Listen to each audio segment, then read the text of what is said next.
Ibn al-Qayyim mentionne aussi, quand il parle de la sagesse de la création de Shaitan, c'est important de comprendre comment Shaitan vient à nous. Juste pour résumer brièvement certaines choses principales, de toute évidence, la tactique simple de Shaitan est celle de nous faire oublier, nous faire négliger. Et c'est, alhamdulillah, nous remercions Allah que si Shaitan réussit, nous ne sommes pas tenus responsables.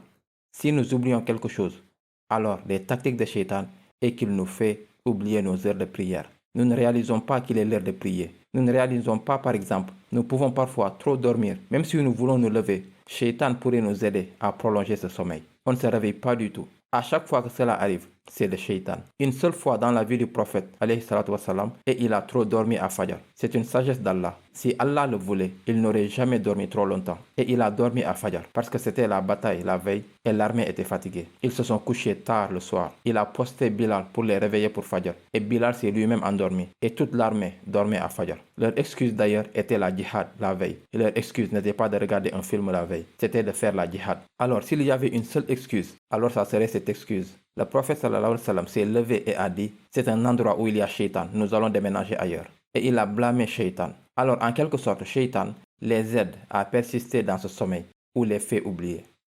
Dans la sourate Al-Kahf, Wama ansani illa Shaitan an askura, que Shaitan m'a fait oublier.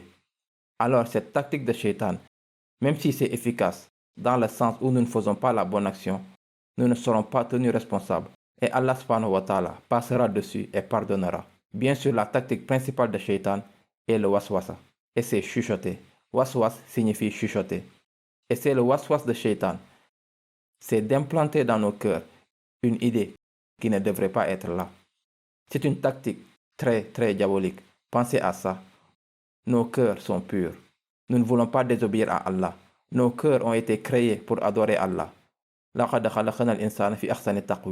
Nous voulons prier, nous voulons savourer la religiosité, mais Shaitan vient et il jette quelque chose dans notre cœur.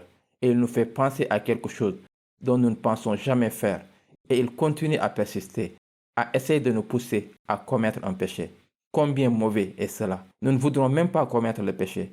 Et cela est généralement le cas, mes chers frères et sœurs, quand une pensée malsaine nous vient. Et même cette pensée nous surprend. On se dit, d'où cela vient-il? Comment j'ai pu penser à ça? Aouzubillah. Vous-même, vous êtes dégoûté par ce à quoi vous pensez que vous y pensez. Mais vous pensez que vous y pensez. Ce n'est pas vous qui pensez. C'est Shaitan qui l'a mis en vous. Et c'est pourquoi l'existence de Shaitan nous fait réaliser en fait que, alhamdulillah, nos cœurs, Inch'Allah, ils sont purs généralement.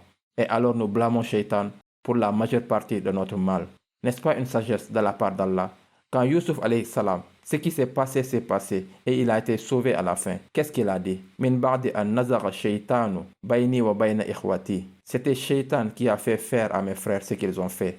Quelle belle sagesse. Et Ibn Qayyim mentionne que nous blâmons Shaitan pour le mal. Ce n'est pas mon frère qui a fait ça. Shaitan lui a fait faire ça. Quelle belle tactique que vous blâmez Shaitan parce qu'il est digne d'être blâmé.